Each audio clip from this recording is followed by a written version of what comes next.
Buongiorno bianconeri e bianconere, moins 3 jours au début de la Serie A et le mercato de la Juve est encore bloqué. Alors bloqué sur différents parties, vous le savez, il y a les joueurs qu'on a exclus de l'effectif, Chiesa, McKennie, Arthur, donc on galère toujours à se débarrasser des joueurs qu'on ne veut plus dans le prochain projet technique, mais bloqué aussi, bien entendu, sur les entrées, comme Mainers, Kalulu qui semble pris dans une décision du dernier moment, et Nico Gonzalez de la Fiorentina qui semble être le coup prioritaire en haut à droite. Il y a aussi Conceição. Mais voilà, on a passé la moitié de l'été, donc on est au 16 août aujourd'hui et c'est toujours pas fait. On est toujours court, il nous manque encore de joueurs à quelques jours du début de la Serie A. Ildiz, belle surprise, c'est la couverture, je pense que ça va être ça, Ildiz numéro 10. Mais allons avec ordre. Donc déjà, je vous invite toujours à vous abonner si c'est toujours pas fait. Bientôt, on recommence le championnat et donc il y aura toujours, comme il y a eu le match amicaux, il y aura les lives pendant le match. On les suivra ensemble et puis du contenu en post-match, du contenu entre les matchs. Je vais voir comment je vais m'organiser hein, parce qu'il va y avoir beaucoup de choses et comme vous le savez, je suis, comme on dit, en douce attente. Enfin, ma femme l'est. Donc, le temps vient à manquer. Dans tous les cas, le petit like, le commentaire aide toujours la chaîne à se développer. On est de plus en plus parce que je pense que vraiment l'arrivée de Thiago Motta a donné un nouveau souffle à l'équipe et donc on est là tous actifs de voir comment l'équipe va jouer. Et donc Thiago Motta vient de faire aussi une interview, donc il tient à nous rassurer sur le fait que l'équipe joue de mieux en mieux. Je pense que ça s'est un peu vu, malgré la dernière défaite contre Atlético Madrid, quand même, on a eu une très bonne tenue pendant une première mi-temps. On a vu des principes de jeu très intéressants que j'ai énumérés dans le post-match. Si vous l'avez raté, allez le voir. Néanmoins, ce qui pêche aujourd'hui et ce qui intéresse la majorité des supporters, c'est le mercato. Partons de la défense, parce que Kalulu, qui semblait convaincu de venir, accord avec le Milan, accord avec le joueur, le Milan avait même acquiescé à un contrat, un prêt avec non-obligation, mais option pour le rachat, un prêt assez faible à vrai dire, je crois que c'est entre les 2 et 5 millions. Le joueur avait accepté aussi, mais là, il prend un peu de temps. Il voudrait continuer à jouer ses cartes au Milan. Et moi, vraiment, je ne comprends pas. Puisque si je suis Kalulu et que le Milan ne croit plus en moi, et que j'ai la Juventus, je suis désolé, encore un plus grand club que le Milan qui me propose un poste, mais moi j'y vais direct et je tente ma chance à la Juventus. Donc là, cette attitude, le mec qui titube, non, comme ça, me fait dire, mais mec, si t'as pas envie de venir, ne viens pas. Point, point barre, et on s'arrête là. Nous, soit on va chercher un autre profil, un autre paramètre zéro, un autre joueur qui viendrait en prêt avec option de rachat, et puis ça s'arrête là. Point. Parce que moi, j'en ai marre de ce joueur qui titube à venir à la Juventus. La Juventus, soit tu l'aimes, tu l'adores et tu es disposé à tout faire, ça vaut aussi pour mécanique et tout ça, hein, des sacrifices, soit alors tu viens pas. Point. Donc la situation défenseur est encore bloquée, pourrait se libérer dans les dernières heures de mercato, mais à ce moment-là, moi, ma concentration va plus vers le deuxième argument, Koopmeiners. Pourquoi vous savez, je vous l'ai expliqué, je crois, dans une vidéo précédente, il y a eu un enchaînement de mercato qui fait que Koopmeiners s'est bloqué à la Juventus. Alors, ça n'est pas seulement l'offre de la Juventus qui ne convient pas à l'Atalanta, aux dernières nouvelles.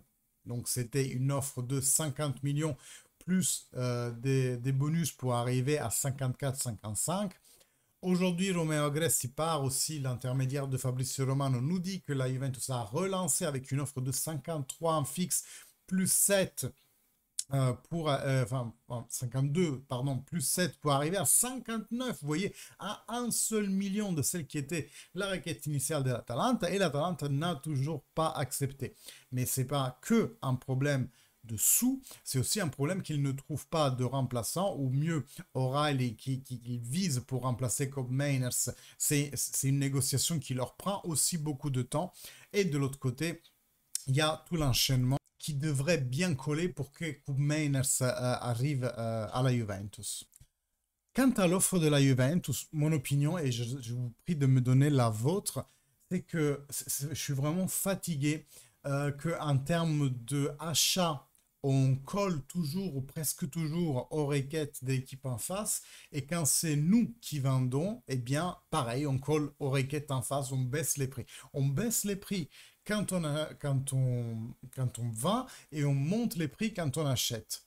C'est pas une négociation, je suis désolé. Ce n'est pas une négociation, c'est juste collé à comment dire, aux prérogatives que les autres équipes se sont fixées. Et ça suffit à un moment parce que comme Mainers, par les mots de Gasperini lui-même, il a été radié de l'effectif. Il n'a pas joué la Super Coupe et l'Atalanta l'a perdu, mais je pense qu'elle l'aurait perdu quand même parce que le Real, c'est le Real. Mais quand même, pour Cobb Mainers, je suis désolé, on devrait leur offrir 35 et ils devraient nous le remercier. Dans un monde normal, c'est comme ça que ça se passerait. Parce que le couteau, c'est le joueur qui le tient. Et la Juventus, accessoirement, on a la volonté du joueur, il ne s'entraîne plus, il est lors de l'effectif, et nous encore, on va offrir jusqu'à 59 millions pour l'acheter.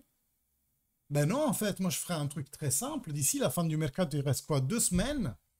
On fait une offre tous les 3 jours, et à chaque offre, on baisse de 5 millions. Parce qu'il y en a marre. C'est l'Atalanta qui doit s'adapter au marché, là, c'est pas la Juventus. Bref.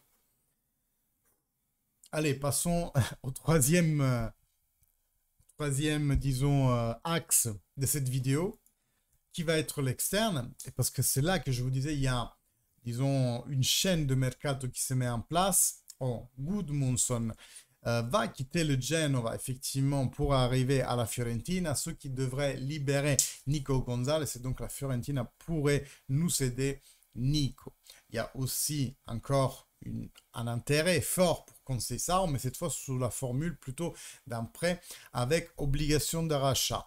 Le joueur intéresse beaucoup, beaucoup, beaucoup. Alors, est-ce que l'un exclut l'autre?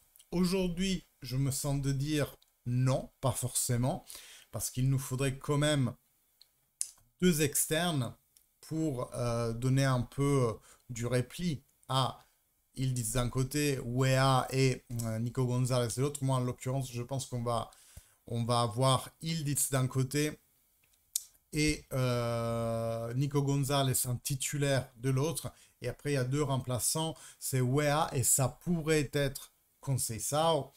Je pense que la Juventus pourrait faire les deux, mais vu comme on est bloqué en ce moment, je pense qu'on va un peu galérer et peut-être que c'est que au gong final de ce mercato que la Juventus aura un effectif que l'on jugera apte d'un point de vue, il ne serait-ce que de nombre, à affronter la saison qui nous attend, que je vous rappelle est énorme en termes de matchs à jouer entre la nouvelle formule de la Champions League qui détermine au moins 2 matchs supplémentaires dans la phase de poule par rapport aux éditions précédentes, par rapport aussi à la Coupe du Monde pour club qui va se greffer à la fin de l'été prochain à la saison courante. Et donc, on aura beaucoup, beaucoup de matchs si, bien entendu, on en arrive jusqu'à la fin.